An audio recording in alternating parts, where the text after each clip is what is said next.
Now, festival season is wrapping up as the summer draws to a close, but live music is better business than ever. According to one industry body, revenue grew by 25% over the past 2 years. Gig goers now spend more than £1 billion a year in the UK alone on tickets. And our next guests think that festivals are also increasingly seen as a means for bands to reach out to fans in the 18 to 25 range. Marie-Alicia Chang is co-founder of Semetric, and Helia, our UK business editor, is also with us. Welcome to you both. Marie, before we get on to festivals, over the last couple of years, what's been the main problems facing the music industry? I think it's been a challenging time because people have more and more embraced online and digital platforms and services. So in terms of the traditional recorded industry, they've had a little bit of, catching up to do in how to bring people into a sort of more 360 digital experience, really. So how do festivals help this? You know, what's really interesting is when I looked at some of the artists that have played, say, the big Reading and Leeds Festival that just happened, a huge amount of them had some of the biggest increase in their online plays that they've had maybe in the past year. And so what that means is that live events like festivals that draw so much attention and so many fans together and really engage people drive online streaming, and that means people go and they want to listen to the tracks. They probably download things from iTunes, and there's 8 million more people this year subscribed to streaming services such as Spotify than there were last year. So that's obviously driving a huge amount. I mean, it's a huge area of growth in live entertainment festivals. I mean, where we are today, where even in the UK, have a plethora of festivals, not just singularly music, but you have things like After Wilderness Festival, which we recently had. We had a kind of like cooking foodie festival that followed. So festivals themselves have taken over and are in massive growth. And we've just obviously come off the end of Burning Man. This is this massive festival in the middle of the Nevada desert, which is about this utopian experience. People come together and try and have this experience of collectivity.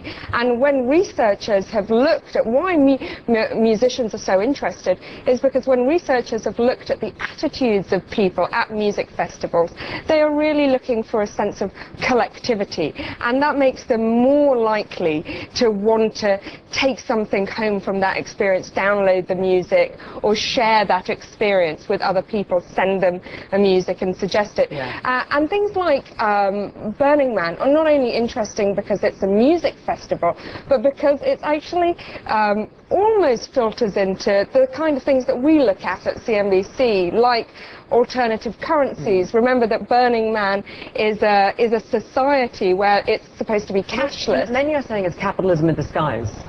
Well, the amount of private jets that went into Burning Man this year might tell you something, and if you were cynical, you might go, if there is more than 2 massive chief execs of a tech US company, then it's probably not the small garage industry it used to be. Sure. But the idea is that you barter goods, and that in that bartering you are looking at whether you want to be part of the whole system, the kind of economic system that's managed by central bankers or not. Alicia, I'm just wondering, like, how much money goes into festivals now? You know what? It's like a $1.8 billion business, and a lot of that is kind of the brand sponsorships that go in.